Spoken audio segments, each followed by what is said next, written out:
হঠাৎ করে একদিন শুভ অটো ম্যাচ 1 দিয়ে স্টার্ট করে দেয়, র্যান্ডমলি তার ম্যাচে চলে আসে পরি। এদিকে পরি তো একে একটা মেয়ে, তার উপরে আস্ত একটা বট, সে তো খেলতেই পারছে না, বারবার ঠুসঠাস করে মরতেছে। আর আমাদের শুভ দৌড়ায় যে নায়কের মতো তাকে কিন্তু রিভাইভ দিচ্ছে। একটা সময় পর শুভ কিছুটা রাগ করে বলে, তুমি কি খেলতে পারো না? খেলতে না পারলে খেলতে এসেছো কেন? পরি অনেকটা ভয় ভয় কণ্ঠ নিয়েই বলে, আমি তো খেলতে পারি না, তা খেলা শিখাই দিতে কি হয় আপনার? ব্যাস এইখান থেকে শুভ আর পরি হয়ে যায় পরিচয়। ওয়ার্ল্ডের ফ্রেন্ড থেকে ম্যাচ শেষ করে তারা ফ্রেন্ড হয়ে যায়। এভাবেই চলতেছিল। শুভ একদিন পরির কাছে কথা দেয় যে হ্যাঁ, আমি তোমাকে প্রো প্লেয়ার বানিয়েই ছাড়বো। এদিকে আমাদের শুভ অনার্স 3rd ইয়ারে পড়ে, আর পরি কিন্তু পড়ে ইন্টার 1st ইয়ারে। এভাবেই তারা গেম খেলতে খেলতে একটা বছর পার করে ফেলে। গেমের ফ্রেন্ড থেকে বাস্তব লাইফেও তারা এখন অনেক ভালো একটা ফ্রেন্ড। আর কালো অধ্যায়টা শুরু হয় 2020 সালের মাঝামাঝি পর্যায়ে এসে। হঠাৎ করে পরির বাবা স্ট্রোক করে মারা যায়, আর তারপরে তাদের সংসারে চলে আসে কালো কাপড়ের ছায়া। সংসার চালাতে হিমশিম খেতে হচ্ছিল মাকে। এইদিকে পরির পড়ালেখা প্রায় বন্ধ হওয়ার জন্য।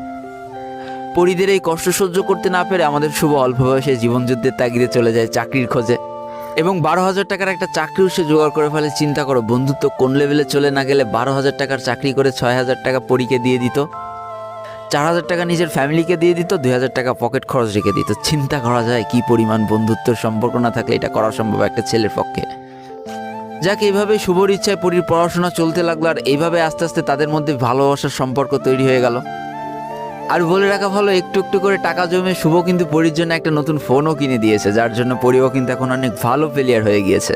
এইভাবে তাদের জীবনটা বেশ চলছিল। তবে শুভ কিন্তু তার পড়াশোনা ছেড়ে দিতে বাধ্য হয়েছে চাকরির প্যারার জন্য। যাক, তারপরেও দিন শেষে পরী তো সুখে থাকছে, এটা দেখে শুভ অনেক হ্যাপি।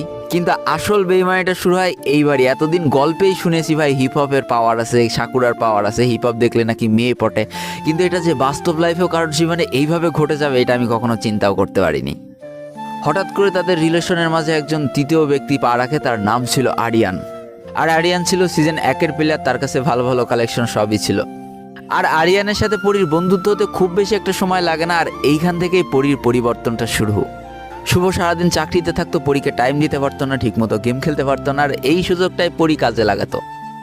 পরী সবসময় আরিয়ানের সাথে গেম খেলা শুরু করে আর ক্লোজ হতে শুরু করে। আর এই ব্যাপারটা হঠাৎ করেই শুভ একদিন জেনে যায়।